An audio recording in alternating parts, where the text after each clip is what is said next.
Of the House, the honourable members are informed that the students and faculty members from NUS University Islamabad and members from the Global Shapers Community Rawalpindi are sitting in the visitors gallery. We welcome them. Ji, Ijazul Haq Sahab. Bismillahirrahmanirrahim. Alhamdulillahi Rabbil Alameen. Wassalatu wassalamu ala Khatimul Nabiyyin. Janab Speaker, shukriya. मैं पिछले 2 दिनों से मैं समझता हूँ कल और आज एक इस असेंबली ने बहुत अच्छा पैगाम जो है वो दिया है कि कौम जो है वो मुत्तहिद है और यही खूबी है पाकिस्तान में और पाकिस्तान की कौम में कि जब भी मुश्किल वक्त आता है ये अपने तमाम डिफरेंसेस बुलाकर वो जो है वो मुत्तहिद हो जाते हैं। कुछ ऐसी तकरीर हुई जो कि मैं समझता हूँ कि वो पॉइंट इस वक्त यहाँ पर रेज नहीं करने चाहिए थे। मैं जो अभी बात की है उमर अयूब साहब ने, मैं हुकूमत को मैं भी ये कहूँगा कि थोड़ी सी इस पार्लियामेंट पर तवज्जो दें। इस मौके पर यह पैगाम जाना एक अच्छी बात नहीं है। वज़रा को यहाँ मौजूद होना चाहिए। अगर प्राइम मिनिस्टर नहीं आ सकते, अगर उनकी कोई मजबूरी है, या फिर ये जो पीछे बैठे हुए हैं इनको आगे बिठा दें और अगलों को पीछे बिठा दें, मेरे ख्याल में काम ठीक हो जाएगा। मैं सिर्फ मेरे भाई गौहर साहब ने यहाँ पर कहा कि 2 इंडिया हैं, एक मोदी का इंडिया है और एक इंडिया का इंडिया है। मैं समझता हूँ एक ही इंडिया है। ये वो माइंड सेट है जिस माइंड सेट ने आज तक पाकिस्तान को तस्लीम नहीं किया। मोदी का इंडिया तो एक और इंडिया है जिसने वो रियासती दहशतगर्दी की है, वो एट्रॉसिटीज कमिट की हैं, वो एक हॉलोकॉस्ट मैं कहूँगा कमिट किया है जो कि शायद दुनिया की तारीख में बहुत कम देखने को मिला या अभी हमने गाजा के अंदर देखा है। उसकी वजह क्या है? क्योंकि मोदी ने तो पाकिस्तान को नहीं तोड़ा था, इंडिया ने तोड़ा था। ये माइंडसेट था जिसने पाकिस्तान को 2 टुकड़े किया और हम आज भी इस चीज को हम भुला नहीं सके और इंशाल्लाह वक्त आएगा कि जब पाकिस्तान इसका मुंह तोड़ जवाब देगा। आज जो हालात पैदा हुए हैं जनाब अली, जनाब डिप्टी स्पीकर साहब, चंद एक चीजें मैं यहां कहना चाहूंगा। एक तो इस पार्लियामेंट की रेजोल्यूशन, मैं समझता हूं कि तमाम जमातों को सलूट पेश करना चाहिए कि उन्होंने मुत्तहिद होकर हिंदुस्तान को एक जवाब दिया। दूसरा, नेशनल सिक्योरिटी काउंसिल ने जो मीटिंग हुई थी उसने जो 2 टोक जवाब दिया हिंदुस्तान को पाकिस्तान की तरफ से, मेरा ख्याल है कि वो भी एक बहुत ही एक अच्छा और बरवक्त जवाब था। यहाँ मेरे भाई उमर अयूब साहब ने कहा कि वजीर आजम ने ये क्यों कहा कि इंडिपेंडेंट इंक्वायरी करवा लें। मैं समझता हूं कि हिंदुस्तान को हम घुटनों पे ले आइए कहकर, मैं इस बात पे नहीं कहना चाहता कि ये कहना कि आप इंडिपेंडेंट इंक्वायरी करवाएं इसका मतलब है कि पाकिस्तान तैयार है, क्योंकि ये भी एक फॉल्स फ्लैग जो ऑपरेशन इन्होंने किया है। माजी के अंदर बहुत से ऐसे ऑपरेशन होते रहे, लेकिन हमारी कई जगह पर हमारी खामोशी ने, खास तौर पर जब आर्टिकल 370 और 35A उन्होंने इन्वोक किया और कश्मीर को सबजुगेट करने की कोशिश की, मेरे ख्याल में उस वक्त टाइम था कि पाकिस्तान इसी तरह खड़ा होता हिंदुस्तान के मुकाबले में जिस तरह आज हम उनको जवाब दे रहे हैं। वो हमारी खामोशी, हमारी कमजोरी समझी गई और उससे हिंदुस्तान ने फायदा उठाकर कश्मीर के अंदर जहां वो 1 लाख लोगों को शहीद कर चुके हैं, जहां छोटे छोटे बच्चों को उन्होंने नेज़ों के ऊपर उनकी जानें ले ली हैं, जहां ख्वातीन के सरों से दुपट्टे उतार दिए, जहां पर उन्होंने केमिकल पैलेट्स इस्तेमाल किए माजी के अंदर, वो मोदी की हुकूमत थी। तो हम अपना नैरेटिव जो है, हम अपनी बात जो है, हमारी कमजोरी ये है कि हम अपनी बात को इंटरनेशनल फोरम्स पे उस तरह उजागर नहीं कर सके जिस तरह के हिंदुस्तान ने और दीगर ममालिक को करते हैं। जिस तरह आज इजराइल जेनोसाइड कर रहा है फलस्तीन के अंदर, सारी दुनिया खामोश है, सारे मुस्लिम ममालिक भी खामोश हैं। आज मैं ये कहूंगा कि हिंदुस्तान को ये बात देख लेनी चाहिए और थोड़ा सा माजी से थोड़ा सा सबक सीखना चाहिए। माजी और माजी करीब की मैं बात करूंगा। मैं यहां नाम नहीं लेना चाहता था, लेकिन सिर्फ बताने के लिए कि हमारे ब्रादर मुल्क ईरान ने एक मिसाइल मारा था, तो उसके जवाब में हमने 9 मिसाइल मारे थे। तो उसके बाद फिर अगले दिन हमारी दोस्ती हो गई थी और आज अल्हम्दुलिल्लाह उनके वजीर जो है वो पाकिस्तान आए हुए हैं और वो पाकिस्तान और हिंदुस्तान के दरमियान बातचीत करवाने की कोशिश कर रहे हैं। तो मोदी को भी पता होना चाहिए कि अगर यहां कोई पंगा, पता नहीं लफ्ज ठीक है कि नहीं है, मैं ये कह रहा हूं कि अगर कोई दरअंदेजी की या कोई एडवेंचर करने की कोशिश की तो आज हमारे पास भी वो चीज मौजूद है जो उनके पास मौजूद है।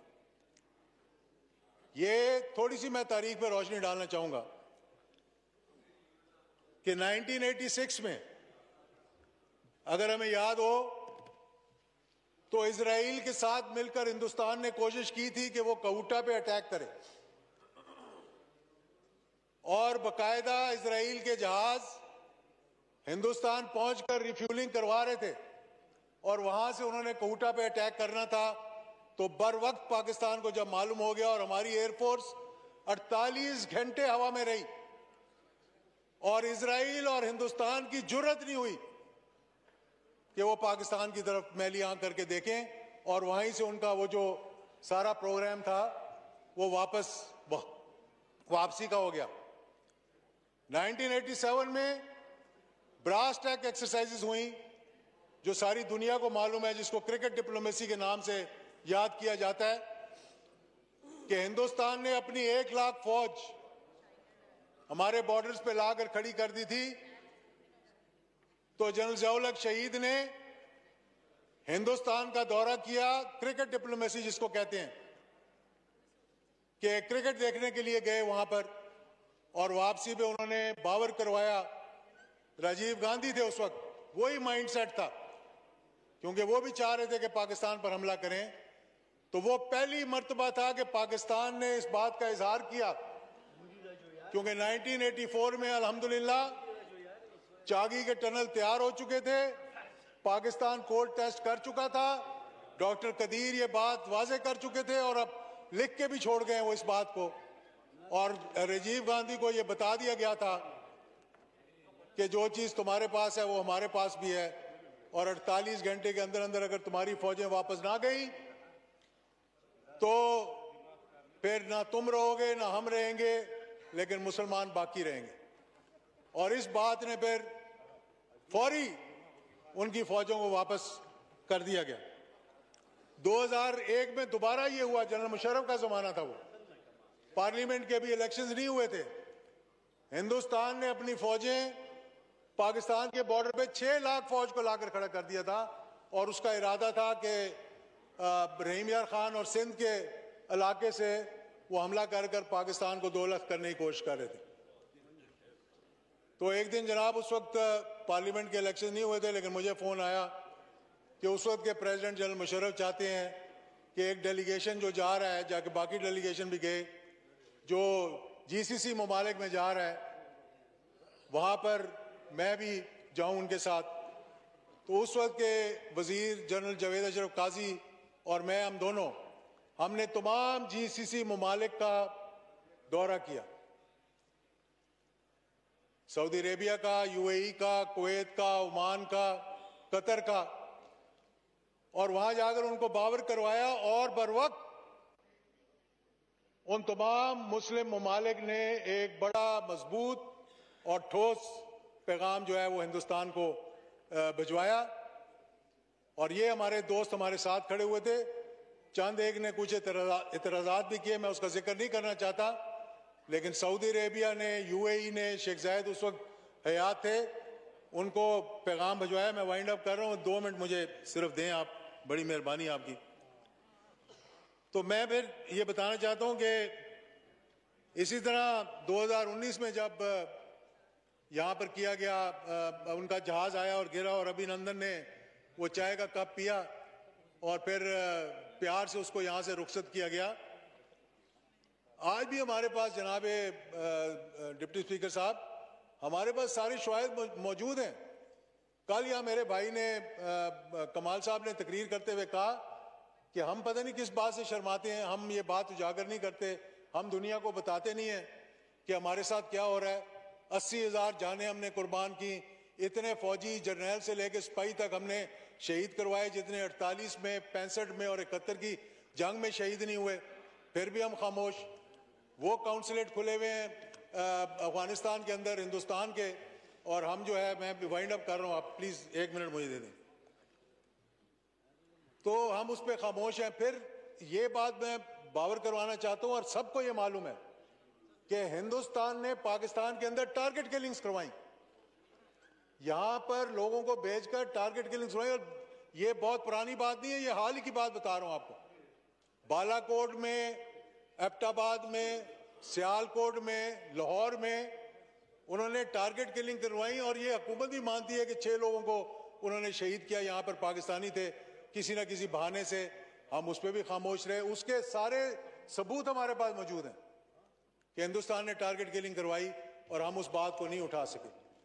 तो ये जो आरएसएस का माइंडसेट है, मैं बताना चाहता हूं, ये डिराइव किया हिटलर के उस जमाने से, इन्होंने ये उसी के नक्शे कदम पर चल रहे हैं। उसने हॉलोकॉस्ट करवाया था, इजराइल और हिंदुस्तान मिलकर जेनोसाइड करवा रहे हैं, एट्रोसिटीज कमिट कर रहे हैं, स्टेट टेररिज्म करवा रहे हैं। इस पे मैं सिर्फ ये कहना चाहूंगा आखिर में कि अल्हम्दुलिल्लाह आज कौम जो है वो एक पेज पे है, अपने अपने इख्तिलाफात जो हैं, और अगर किसी के कोई इतराजात हैं तो मैं समझता हूं कि हुकूमत को चाहिए कि वो ऑल पार्टीज कॉन्फ्रेंस बुलाए, सबको दावत दे उसके अंदर, और यहाँ बैठकर हम ये दुनिया को बता सकें कि जो पैगाम यहाँ से जाएगा, इस पार्लियामेंट से जाएगा, वो सिर्फ इस पार्लियामेंट का नहीं होगा, वो 6 लाख फौज का नहीं होगा, वो 25 करोड़ की इस फौज का होगा जो पाकिस्तान की फौज है। बहुत शुक्रिया। शुक्रिया। प्रोफेसर गफूर हैदरी साहब।